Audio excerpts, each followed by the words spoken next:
So this is the root pouch here. This is the material. It's like the sort of stuff that you get under upholstery. If you open up an armchair, you'll see this sort of tickingy stuff. So it's very soft, sort of felt. It's quite nice. It's very light.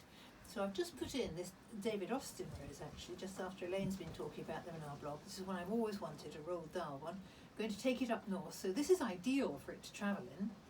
And you can see it's kind of solid, so I don't think it would blow over in the wind, but it is lovely and light. I don't think I'd be able to lift that in a plastic bucket. I think it'd be too heavy for me. So that's a huge boon. That said, if you were to put that on your patio, does it look gorgeous? Does it look as nice as a terracotta pot? Probably not. But what it would be great for is putting in the border, I think. You know, if you want to put a plant and you want to plant it out for the summer, this would be ideal because this takes in water, it's porous. So they'd be fine through there and you could lift them out at the end of the summer.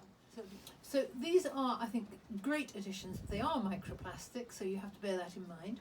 But they're not single use, so you know, I think one of these could last you for a long time. And they just take the backache out of gardening. So I think they're great.